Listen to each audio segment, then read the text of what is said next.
இப்போது நம்ம எந்த இண்டிகேட்டரும் யூஸ் பண்ணாமல் ஆப்ஷன் சார்ட் இருக்கு இல்லையா, ஸோ அதை யூஸ் பண்ணி வாட் எவர் கால் சைடும் சரி புட் சைடும் சரி, இப்போ நான் புட் சார்ட் எடுத்து வச்சுருக்கேன்.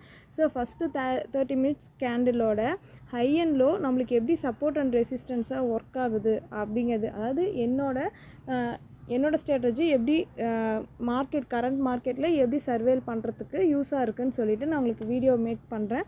ஸோ அதில் ஏதாவது டவுட்ஸ் இருந்தாலும் நீங்கள் சொல்லுங்கள், சரிங்களா? இப்போது ஃபஸ்ட்டு 30 மினிட்ஸ் கேண்டிலோட நான் ஹை அண்ட் லோ வந்து மார்க் பண்ணியிருக்கேன். ஸோ இது ஹை, அதுக்கப்புறம் இது லோ.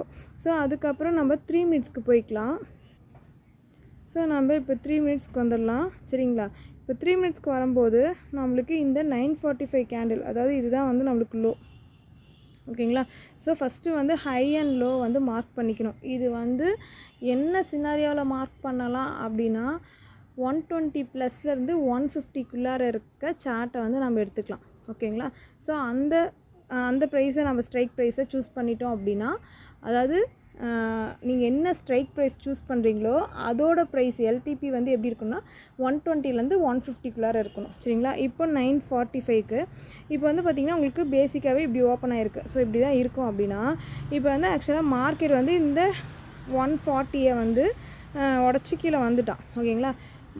அடுத்தது நம்மளுக்கு இந்த இடத்துல ஒரு ஜோன் இருக்குது, ஓகேவா? ஸோ இந்த ஜோனை உடச்சிட்டான் அப்படின்னா மறுபடியும் டவுன் ஆகிடுச்சு. இந்த ஜோன்லேருந்து ஒன்று மேலே போகணும், இல்லை இந்த ஜோனில் வந்து ரியாக்ட் பண்ணிவிட்டு கீழே வரணும். ஸோ இந்த மாதிரி ஏதாவது ஒரு சினாரியோவில் இப்போ வந்து நம்மளுக்கு மார்க்கெட் மூவ் ஆகணும். ஸோ இப்போ நம்ம பார்க்கலாம். ஸோ இப்போ ஃபஸ்ட்டு வந்து பார்த்திங்கன்னா இந்த பர்டிகுலர் ஜோனில் ஃபஸ்ட்டு டைம் உள்ளார போன மார்க்கெட், ஓகேங்களா? அதுக்கப்புறம் டவுன்லேயே தான் வந்திருக்கு, சரிங்களா? ஸோ அதுக்கப்புறம் இவன் மேலேயே போகலை, இந்த ஜோனில் மட்டும்தான் ரியாக்ட் பண்ணி கீழே வந்திருக்கே தவிர இதுக்கு மேலே போகலை.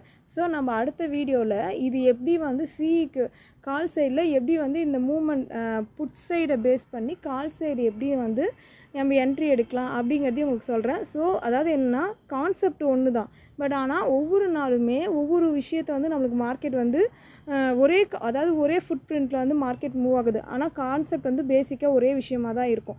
ஸோ அதில் லிட்டில் பிட் டிஃபர். நம்ம எப்போ அதை புரிஞ்சிக்கிறோமோ அப்போ வந்து நம்மளோட என்ட்ரி வந்து ரொம்ப ஈஸியாக இருக்கும். நீங்கள் பார்க்கும்போதே தெரிஞ்சுக்கலாம். ஸோ எந்த இடத்துலேருந்து மார்க்கெட் மூவ் ஆகிறான், எந்த இடத்துலேருந்து ரியாக்ட் ஆகுது, எந்த இடத்துலேருந்து ரெஸ்பான்ஸ் ஆகிட்டுருக்கு, ஸோ நெக்ஸ்ட்டு மூவ் எங்கே இருக்குது, இதோட என்ட்ரி எந்த இடத்துலேருந்து எடுக்கணும் அப்படிங்கிறது. ஒன்றும் இல்லை, நீங்கள் புட் சைடே எடுத்துருக்கீங்க. இப்போ வந்து பார்த்திங்கன்னா நீங்கள் இங்கே எடுக்கிறீங்க அப்படின்னா ஒரு 140 எடுக்கிறீங்க அப்படின்னா 140 எடுக்கிறீங்க அப்படின்னா, ஸோ இந்த என்ட்ரியை கூட கேட்ச் பண்ணிக்கலாம். 138 + 2